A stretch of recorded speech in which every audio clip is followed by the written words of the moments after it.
Dear learners, I welcome you to another video session of the MOOC titled Rural Development in India.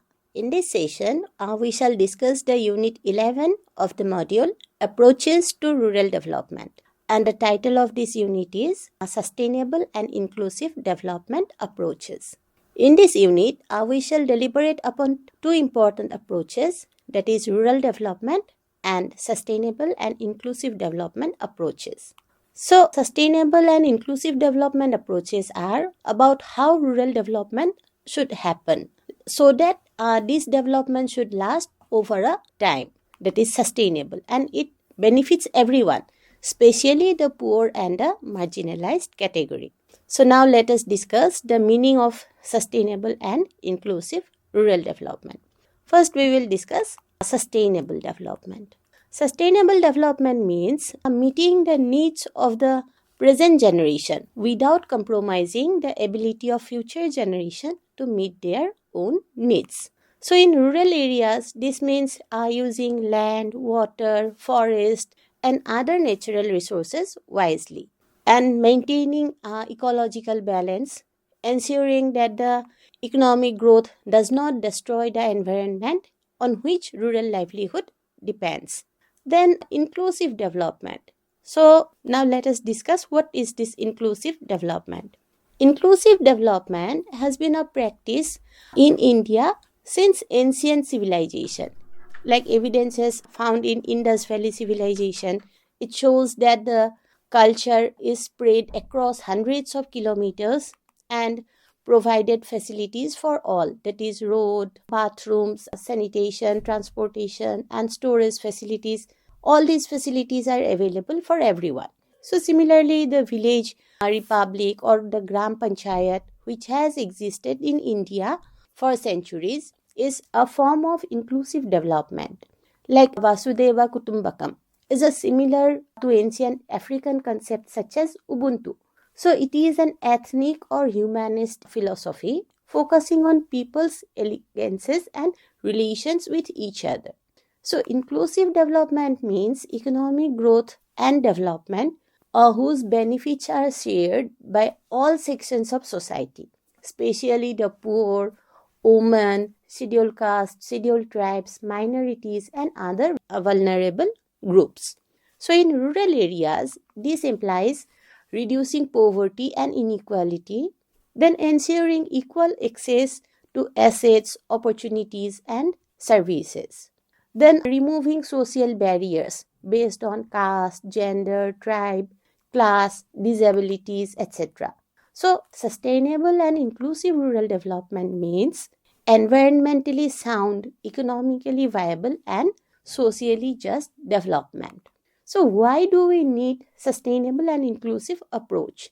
Like earlier strategies often focused on production and growth, like for example green revolution, then large farmers, irrigated areas, cash crops, then top-down planning approach, all these things.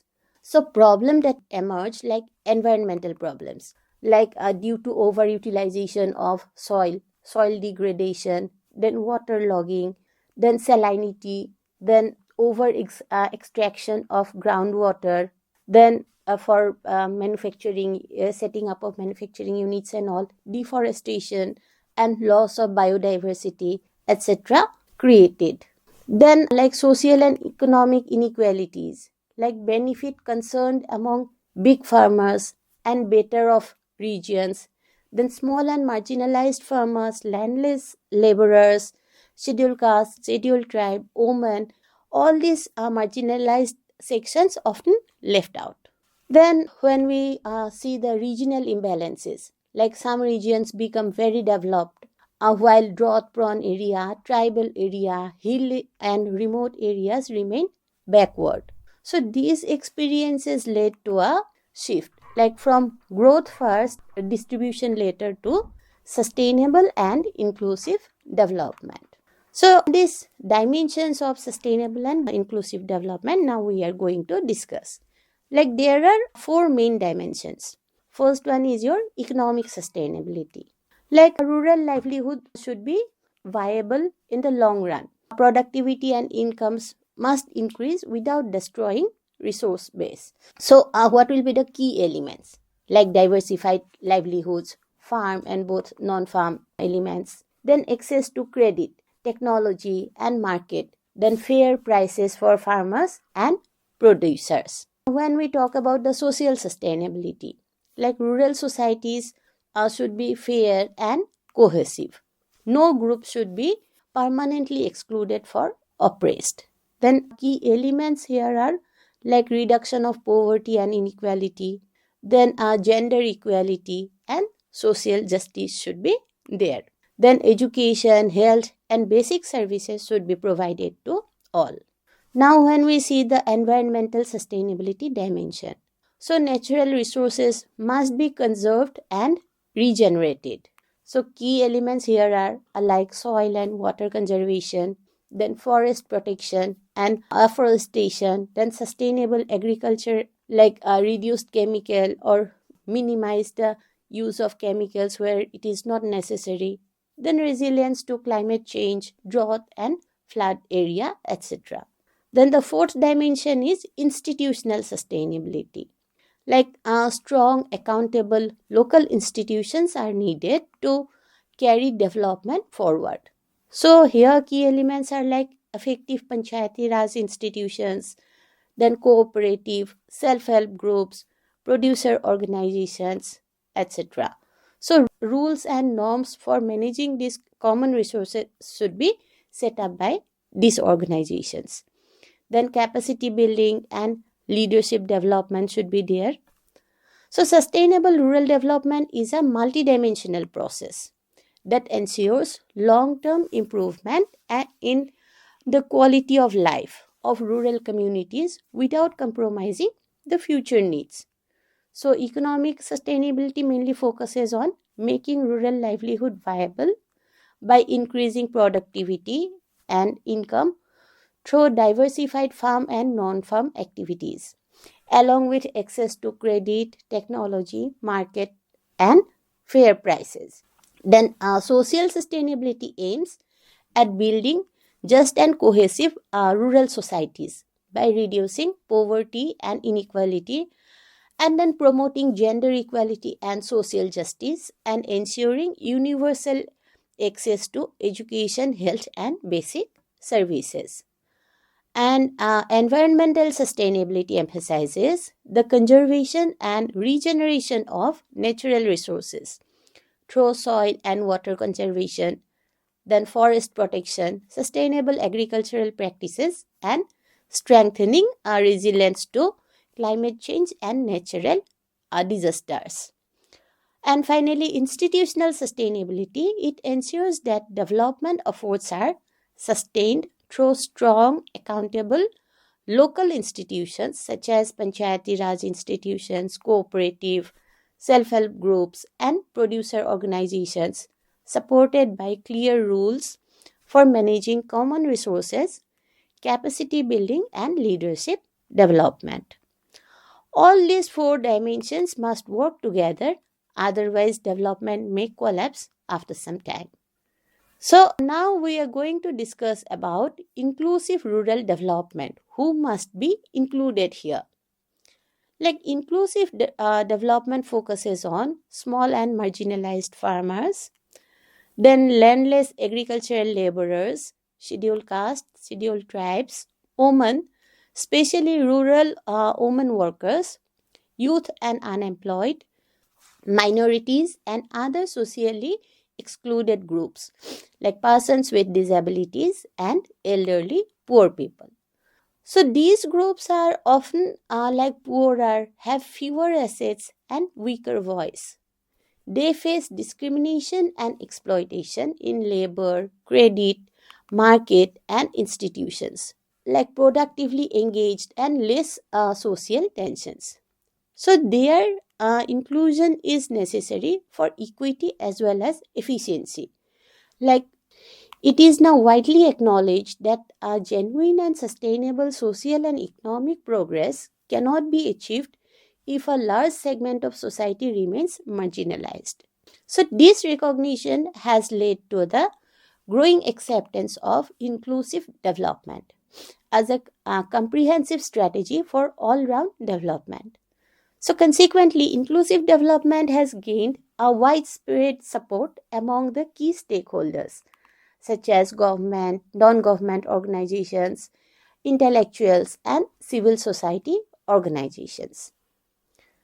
So, in recent years, inclusive development has emerged as a major thrust area for international development agencies, including United Nations, World Bank, and the Asian Development Bank, the Economic and Social Council of United Nations. So during its 46th session held in February 2008, it emphasizes the integration of women and persons with disabilities into the development process by addressing the root causes of discrimination.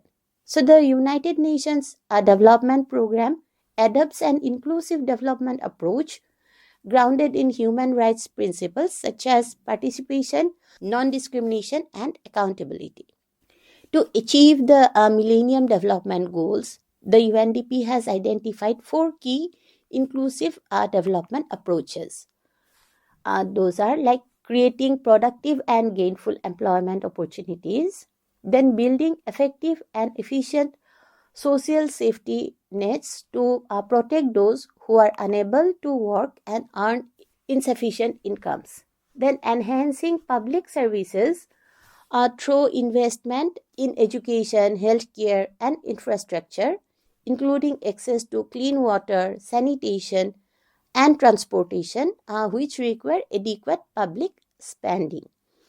And then fourth one is implementing well-designed fiscal policies as the manner in which government collect and allocate public resources. It plays a crucial role in stimulating economic growth and reducing poverty. So, inclusive development also constitutes a significant policy priority for the World Bank and the Asian Development Bank, emphasizing a broad range of issues such as gender inequality, disability, regional disparities, and environmental sustainabilities. So, now let us discuss the importance of inclusive development. Like a human being universally aspire to live long and healthy lives, to be educated and knowledgeable, to have access to resources for a decent standard of living, and to actively participate in the community life. Such development is achievable only through mass participation, which in turn requires the process of inclusion. As noted by Amrita Sen, human development involves creating an environment that enables individuals to realize their full potential and lead productive and creative lives aligned with their needs and aspirations. So, people are the true wealth of nations, and development is fundamentally about expanding people's choices and freedoms, not merely economic growth.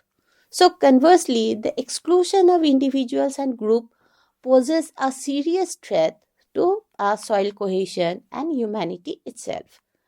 Like the contemporary world is marked by ethnic conflicts, insurgencies, caste based violence, then social unrest, unemployment, poverty, malnutrition. All these undermine peaceful coexistence. Factors including colonial oppression and absence of legal, political, and institutional recognition leading to civic non acceptance. So, in the present era of intense globalization, disparities and exclusions have become increasingly pronounced.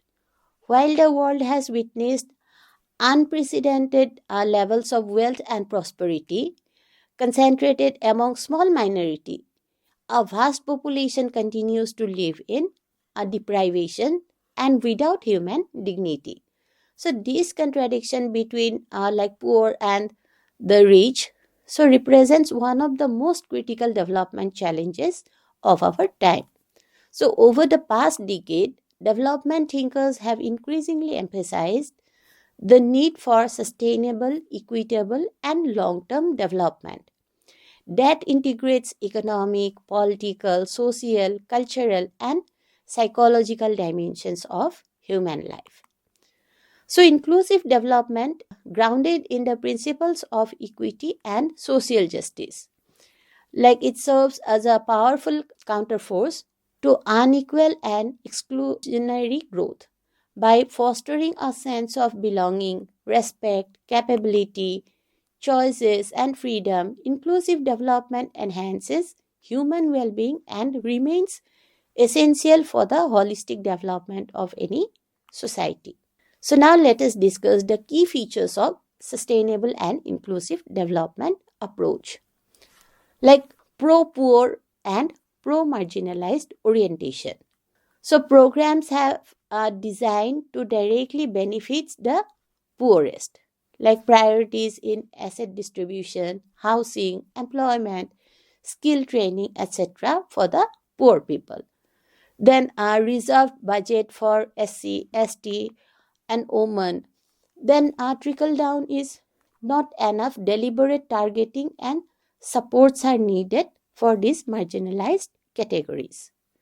Like focus on livelihood, not just for the scheme.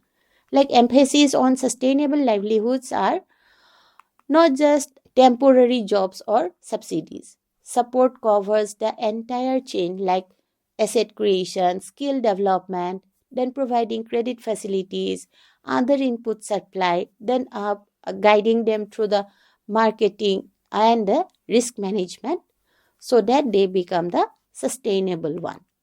Then natural resource management, like key components of sustainable rural development are watershed development, rainwater harvesting, and groundwater recharge, then soil conservation and land improvement, community managed forest. All these things are like available in the natural environment. So, local people participate in planning and maintenance so that structures survives and the benefit continues for a long period of time. Then participation and decentralization in government like schemes and all other activities, like decisions taken closer to people of gram sabha, panchayat, village committees, etc. People, especially marginalized groups, participate in planning, implementation, monitoring, and social audits. So, this increases relevance, transparency, and accountability. Then, gender sensitivity and social inclusion, like recognizing that women, SC, ST, minorities often face special barriers. So, measures should be taken to like joint land titles in the name of husband and wife, then representation of women and other backward communities in all the activities, then women self-help groups, federations, and cooperatives should be formed, then special hostels, scholarship, training, and livelihood schemes all should be provided for this marginalized group of people. Then operational elements, like how sustainable and inclusive approaches work. Integrated natural resource management. It is one of the component for sustainable and inclusive approach.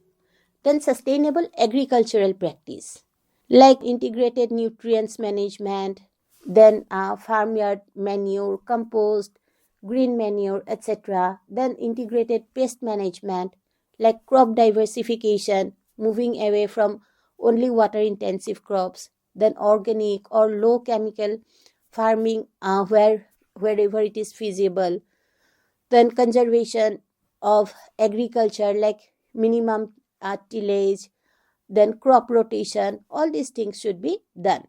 So these practices are like protect soil health and water resources. It reduce dependence on expensive external inputs, then increase resilience to climate variability. Then livelihood diversification, like farm and non-farm approaches. So inclusive development tries to reduce dependence on a single source of income, like farm-based diversification, the horticulture, fruits, vegetables, flowers, dairy, poultry product, goatery, piggery, then fisheries and aquaculture, sericulture, beekeeping. All these are lots of opportunities. So these marginalized categories can adapt these approaches for their better livelihood. So these are the farm-based livelihood approach. Now we are going to discuss the non-farm livelihoods. So rural crafts and handlooms, then carpentry, blacksmith, repair services, small shops, processing unit, rural tourism, all these are non-farm based approaches. So here support requires are skill training and entrepreneurship development, then credit and financial services wherever required, then market linkage, and then for marketing the product or services, branding and value addition of that particular product or service is required. So these facilities can reduce the risk and create more employment opportunities, especially for youth and women. Now we will discuss human development investment. So sustainable and inclusive rural development cannot happen without improving the human capabilities. Like education, universal elementary education should be there, especially for women and other marginalized category. Then adult literacy and continuing education, then vocational and skill training for rural youth should be there. Then in health and nutrition, like primary health services should be there. Then maternal and child health care, nutrition programs for women, infants and children. So basic services government should provide, like drinking water, sanitation, hygiene, housing and energy, like clean cooking, fuel, electricity, renewable energies, etc. So better education and health lead to higher productivity, better awareness and stronger participation in the society. Then inclusive local institutions and governments. So when we talk about inclusive local institutions and governance, sustainable and inclusive development requires strong, fair and accountable institutions like Panchayati Raj institutions, then a real devolution of funds, functions and functionaries, effective Gram Sabhas to approve plans and review performance. Then community organizations like self-help groups and their federations, then producer organizations and cooperatives, user groups for water, forest, etc. Then these institutions must ensure active participation of women, SC, ST and other marginalized groups. Then transparent record keeping and financial management. And then regular meetings should be held among them. The audit should be there and there should be review process so that if any kind of loopholes were found, it can be minimized. Then social protection and safety nets. So for inclusiveness, vulnerable groups need social security like old age, widow, disability pensions should be there. Then insurance for crops, livestock and health facilities should be there. Then relief and rehabilitation during drought, flood and other disasters. Then these safety nets prevents people from falling deeper into poverty when any kind of shocks occur. Then linking the sustainability with inclusion. Like sustainability and inclusion are not separate. They reinforce each other. So if development is not sustainable, the poor suffer most when resources started declining. So if development is not inclusive, like only the large farmers getting the benefits, the poor have no incentive or capacity to invest in resource conservation. Therefore, involving poor and marginalized groups in resource management like water, forest, etc., so it encourages sustainable practice, like giving them secure rights and benefits, motivates them to care for resources like community forestry, joint forest management, etc. So we have almost came to the end of this unit. So in conclusion, I would like to say that like sustainability and inclusive development approaches represent a holistic and forward-looking framework for rural development in India. So these approaches recognize that development cannot be meaningful or enduring unless it simultaneously protects natural resources, strengthens rural livelihoods, and ensures social justice. Sustainability ensures that economic growth and livelihood enhances each do not degrade the land, water, forest, and ecosystems, while inclusiveness guarantees that the benefits of development reach all sections of rural society, particularly the poor, women, scheduled castes, scheduled tribe, minorities, and other marginalized groups. So this unit shows the past growth oriented and top down strategies led to environmental degradation, social exclusion, and regional imbalances, making a shift towards integrated, participatory, and people centered development essential. So, by combining economic viability, social equity, environmental conservation, and strong local institutions, sustainable and inclusive approaches promote resilience, reduce poverty and inequality, and enhance human capabilities. So, ultimately, rural development that is both sustainable and inclusive not only improves present living conditions but also safeguards the rights, resources, and opportunities of future generations, thereby laying the foundation for long term balanced and equitable rural transformation. So, thank you for joining this session. See you again.